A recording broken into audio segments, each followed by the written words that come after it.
Throughout the drive, Lubotshka and I were in that particularly merry mood when the least trifle, the least word or movement, sets one off laughing.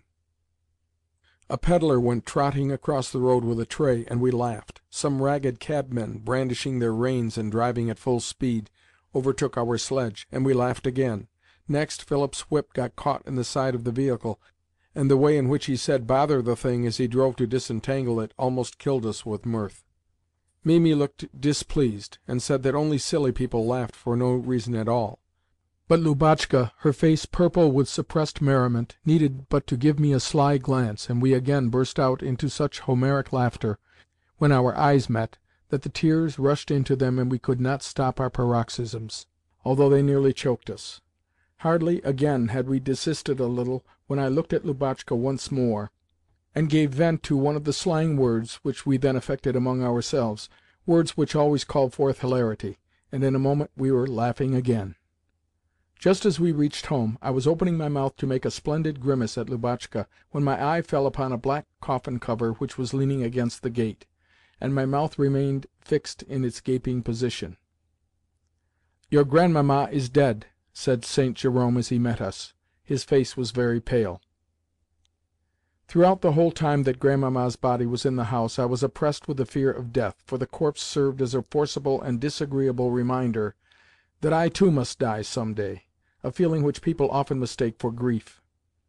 I had no sincere regret for Grandmamma, nor, I think, had any one else, since, although the house was full of sympathizing callers, nobody seemed to mourn for her from their hearts, except one mourner whose genuine grief made a great impression upon me, seeing that the mourner in question was Gasha. She shut herself up in the garret, tore her hair, and refused all consolation, saying that now that her mistress was dead, she only wished to die herself. I again assert that, in matters of feeling, it is the unexpected effects that constitute the most reliable signs of sincerity. Though Grandmamma was no longer with us, reminiscences and gossip about her long went on in the house. Such gossip referred mostly to her will, which she had made shortly before her death, and of which as yet no one knew the contents except her bosom friend, Prince Ivan Ivanovitch.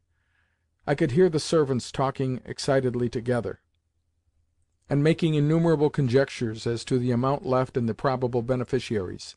Nor can I deny that the idea that we ourselves were probably the latter greatly pleased me. 6 weeks later, Nicola, who acted as regular news-agent to the house, informed me that Grandmamma had left the whole of her fortune to Lubotshka, with, as her trustee until her majority, not Papa, but Prince Ivan Ivanovitch. Chapter 24. Myself. Only a few months remained before I was to matriculate for the University, yet I was making such good progress that I felt no apprehensions, and even took a pleasure in my studies. I kept in good heart, and learnt my lessons fluently and intelligently. The faculty I had selected was the mathematical one, probably, to tell the truth, because the terms tangent, differentials, integrals, and so forth, pleased my fancy. Though stout and broad-shouldered, I was shorter than Woloda, while my ugliness of face still remained and tormented me as much as ever. By way of compensation, I tried to appear original. Yet one thing comforted me, namely, that Papa had said that I had an intelligent face. I quite believed him. St. Jerome was not only satisfied with me, but actually had taken to praising me. Consequently, I had now ceased to hate him. In fact, when one day he said that, with my capacities and my intellect, it would be shameful for me not to accomplish this, that, or the other thing, I believe I almost liked him. I had long ago given up keeping observation on the maidservants' room, for I was now ashamed to hide behind doors. Likewise, I confess that the knowledge of Masha's love for Basil had greatly cooled my ardour for her, and that my passion underwent a final cure by their marriage, a consummation to which I myself contributed by, at Basil's request, asking Papa's consent to the union. When the newly married couple brought trays of cakes and sweetmeats to Papa as a thank-offering, and Masha, in a cap with blue ribbons, kissed each of us on the shoulder in betoken of her gratitude, I merely noticed the scent of the rose pomade on her hair, but felt no other sensation.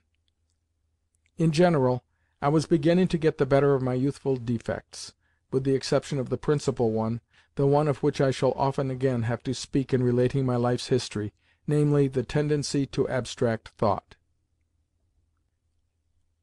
Section 7.